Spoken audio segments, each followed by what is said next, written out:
नमस्कार, मैं वैदेही। बचपन में ही घर छोड़कर धर्म के लिए चल पड़े थे। अपने अपने स्थान पर जितने भी लोग आए उन्हें जागरूक करने का काम भी उन्होंने किया। जानकी को सीने में रखते हैं और राम के चरणों में रहते हैं। वो कोई और नहीं, एक महान संत है इस भारत भूमि के। आज हम बात करेंगे महंत जन्मेजय स्वामी जी से। उनसे जानेंगे कि हिंदू राष्ट्र की संकल्पना कैसी होनी चाहिए। उनसे हम ये भी बात करेंगे कि हिंदू आज सही में खतरे में है। उनसे ये भी जानेंगे कि वो आपसे क्या कहना चाहते हैं। महाराज जी, आपका मेरे चैनल में बहुत बहुत स्वागत है। मेरा पहला सवाल आपसे ये था कि आप हिंदू राष्ट्र की संकल्पना को कैसे देखते हैं? हिंदू राष्ट्र की सहभागिता जन जन में होनी चाहिए। हिंदू राष्ट्र का अभिप्राय यह नहीं है कि केवल हिंदू ही रहें, सभी वर्ण और वर्ग के लोग रहें। हम हिंदू राष्ट्र की परिकल्पना से और ऊपर उठ करके राम राज्य की परिकल्पना करते हैं। राम राज्य में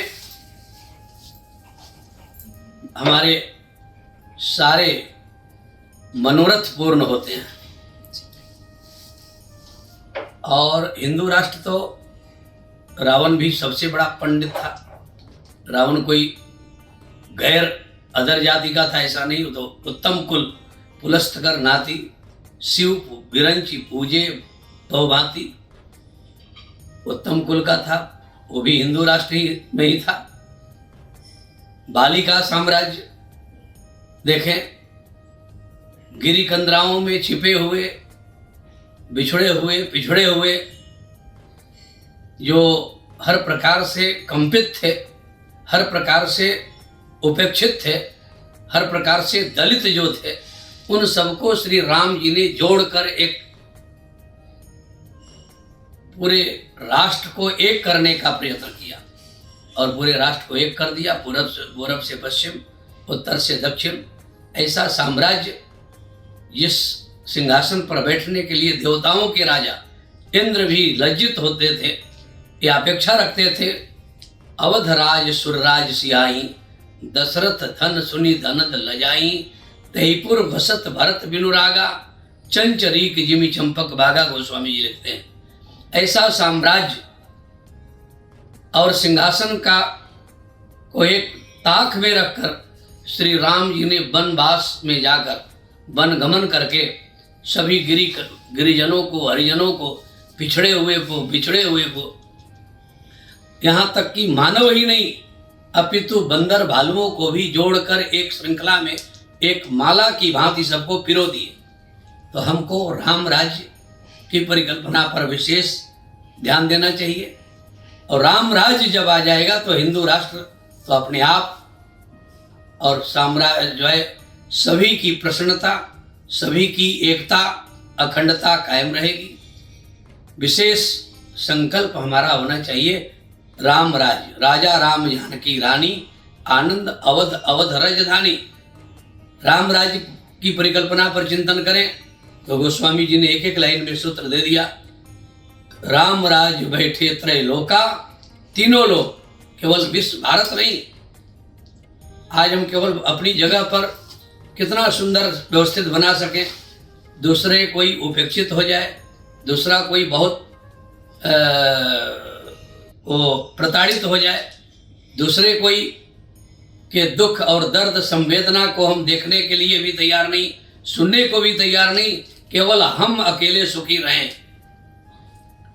तो ये तो राक्षसी प्रवृत्ति है कि केवल हम सुखी रहें और सारा संसार दुखी हो जाए और सारे लोगों के सुखों को छीनकर अकेले हम सुखी हो जाएं। ये प्रवृत्ति दैवीय प्रवृत्ति नहीं है, ये आसुरी प्रवृत्ति है, ये राक्षसी प्रवृत्ति है। सबका छीनकर हम अकेले सुखी हो जाएं। यावत जीवेत सुखी जीवेत, ऋणम कृत्वा घृतम पिबेत। ये सूत्र जो है ये राक्षसी प्रवृत्ति की है। इसलिए चारवाक जी ने सहित लिखा है। तो मैं उस ओर इंगित करना चाहूँगा कि केवल हिंदू राष्ट्र चिल्लाने से हिंदू राष्ट्र नहीं होगा। हिंदू राष्ट्र की परिकल्पना केवल राम राज्य की परिकल्पना है जो सब नर करई परस्पर प्रीति, चलहि स्वधर्म निरत स्तुति नीति।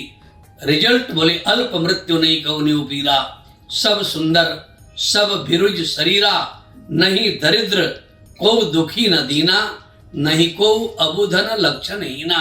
फूलई फरई सदा तरुकानन, रहई एक संग गज पंचानन। लता बिटप मांगे मधु चवई। और राम राज्य में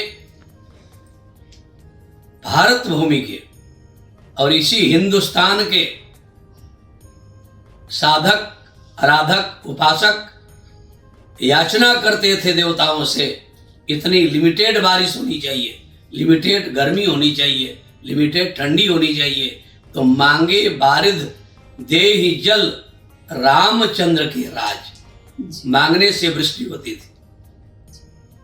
आवश्यकता के अनुसार हमको जितनी आवश्यकता होती थी उतने ही हम याचना करते थे, या एक आवाज लगाने पर हमको ठंडी गर्मी बरसात का संचालन होता था। आज ग्लोबल वार्मिंग से जो कुछ भी असंतुलन बन रहा है, हाँ, आज जो है हम उससे परे हो गए।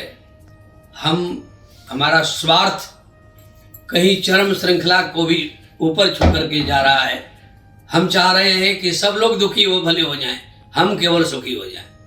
हमारे पास कितनी संपदा आ जाए और वो संपदा चाहे येन केन प्रकार धर्म से आए अधर्म से आए बलात् आए, वो सारी संपदा हमारी हो जाए और सारे लोग चाहे सुखी रहें या दुखी रहें, इसकी हमको गम नहीं। लेकिन राम राज्य में मकान मकान से लोग दूर रहा करते थे, ग्राम ग्राम से लोग दूर रहा करते थे, लेकिन एक दूसरे के दुख दर्द पे सन्निकट रहा करते थे। आज मकान के ऊपर एक माले के ऊपर 10 माले बनते जा रहे हैं, लेकिन नीचे वाला सोच रहा है ऊपर वाले को कब हम खींच दें और नीचे प्रताड़ित कर दें, उसको रोड में जमीन पर ले आएं, रोड पर ले आएं। ऐसी मानसिकता प्रदूषित हो गई है और ऐसी भावना हमारी प्रदूषित हो गई है, इसलिए हम दुखी हैं और जन जन दुखी है। जन जन के मन में संकीर्णताएं हैं, वो संकीर्णता तभी दूर होगी जब हम व्यापक सोच रखें, व्यापक चिंतन रखें, और व्यापक चिंतन रखने के लिए विश्वव्यापी भगवान का चिंतन करते रहें। और भागवतकार कहते हैं, यदि जीव को चिंता आ जाए जीवन में, यानी चिंताओं से ग्रसित हो जाए, चिंताओं से घिर जाए, तो केवल भगवान के श्री चरणारविंद का चिंतन करना चाहिए। रे चित्ते चिंतये चिरं चरणौ मुरारे, पारं गमिष्यसि यतो भवसागरस्य। पुत्रा कलत्रमितरे नहि ते सहाया, सर्वं विलोके सखे मृग तृष्ण कामा। सभी तृष्णावत जुड़े हुए हैं, स्वार्थ बस जुड़े हुए हैं। एक निस्वार्थ ब्रह्म और जीव का जो संबंध, शाश्वत संबंध है, भगवान के श्री चरणारविंद का चिंतन जीव को अहर्निश करते रहना चाहिए। मेरा अगला सवाल आपसे ये है कि लोग कहते हैं, लाइक राजनीति आज की कहती है कि हिंदू खतरे में है, क्या आप हिंदू को खतरे में देखते हैं? अब ऐसा है, आज हिंदू राष्ट्र की परिकल्पना जन जन कर रहे हैं और आपके राज्य से लेकर के केंद्र तक पूरे परचम लहर रहा है। जो हिंदूवादी नेता हमारे विशिष्ट जन हैं, वो सब प्रदेश से केंद्र तक में शासन सत्ता उनकी हाथ में है, सारे प्रशासन हाथ में है, सारे शासन हाथ में है। इसके बाद भी यदि भय आक्रांत हैं तो कहीं ना कहीं धर्म की ओर जो प्रदर्शन है, वो प्रदर्शन में न रहकर दर्शन में रहें, तभी हमको शांति मिलेगी। ये मन में व्यग्रता जो है अशांति सूचक है। सारा साम्राज्य स्थापित होने के बाद सारी दुनिया अपने हाथ में मुट्ठी में होने के बाद भी सिकंदर की सोच लास्ट में यही रही, जब चला सिकंदर दुनिया से तो दोनों हाथ खाली थे। वाली थिंकिंग नहीं होनी चाहिए। हमारी सोच, हमारी जो परिकल्पना है वो भगवत परत हो, एक दूसरे की सहायता की ओर चिंतन होना चाहिए। उसी में हमको राम राज्य की और हिंदू राष्ट्र की और पूरे राष्ट्र की जो खतरा समझ में आ रही है, खतरा है हरदम बुजदिलों से दिलेर को, मौके पर काट लेते हैं कुत्ते भी शेर को। मुझे और एक सवाल आपसे पूछना है। हाँ। आज बहुत से महंत हैं। यदि हम अचेत रहेंगे तो कभी भी कोई अटैक हो सकती है। जी। हम सदैव सावधान रहें, और सावधानी हमारी तभी बनेगी जब हम भगवत परत हो जाएंगे। बहुत से महंत राजनीति में आ रहे हैं, तो बहुत- क्या हम आपको राजनीति में देख सकते हैं? नहीं, बहुत बढ़िया। हमको कोई चुनाव नहीं लड़ना है कि आप राजनीति में देखेंगी। ऐसा है, हम लोग चुनाव वालों को आशीर्वाद देते हैं। केवल हमारा केवल एक जो झोली में आशीर्वाद है वो धर्म परत है, धर्मज्ञ जनों के लिए, और जो धर्म से बिछड़े हुए हैं, पिछड़े हुए हैं, उनको भी धर्म में लाने के लिए आशीर्वाद हम लोगों की होती है। राजनीति में, राजनीति और धर्म एक दूसरे के पूरक हैं। राजनीति बिनु धन बिनु धर्मा, हरि समर्पे बिनु सत्कर्मा। हमारी राजनीति धर्म परत हो, न्याय परत हो, इसका चिंतन हमको करते रहना चाहिए कि हमको सत्ता मिल जाए, हमारे हाथ में बागडोर सत्ता किया जाए तो हम कहीं विचलित ना हो, धर्म से विचलित ना हो, धर्म पथ से विचलित ना हो, ऐसा हमको चिंतन करते रहना चाहिए।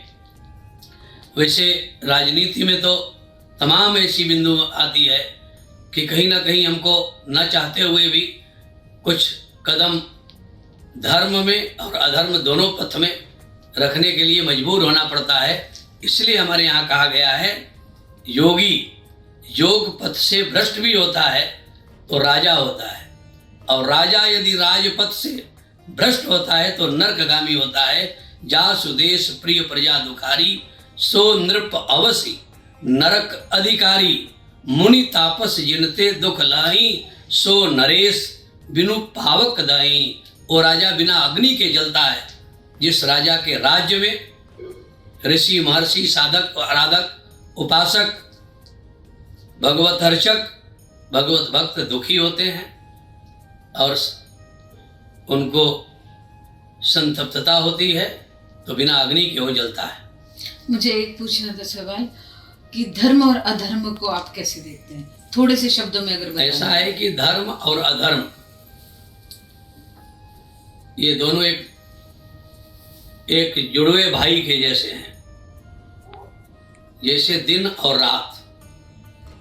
सृष्टि में ब्रह्मा जी ने केवल 2 वस्तु का ही निर्माण आज तक किया है, तीसरे वस्तु का आविष्कार सृष्टि में आज तक नहीं हुई है। जितने वस्तुओं को हम आप देखे हैं अपनी निज लोचन से दृष्टि से, वो सब 2 ही वस्तु हैं जिनको गोस्वामी जी ने एक परिधि में लिख दिया। सुख दुख पाप पुण्य दिन राति, साधु असाधु कुजाति सुजाति, दानव देव ऊंच अरु नीचू, अमीय सुजीवन माउर मीचू। क्योंकि जिसको आप धर्म देखते हैं वो देवता हैं, अधर्म जिसको देखते हैं वही राक्षस हैं। और माँ 2 दिति और अदिति, और पिता एक ही दोनों के हैं। देवताओं के भी पिता कश्यप जी हैं और राक्षसों के भी पिता कश्यप जी हैं। इसलिए नदी का जैसे 2 किनारा इस पार या उस पार, उसी प्रकार से प्रत्येक जीव के जीवन का 2 ही किनारा है, जन्म और मृत्यु। इसी बीच में सारी बात समाहित हो जाती है।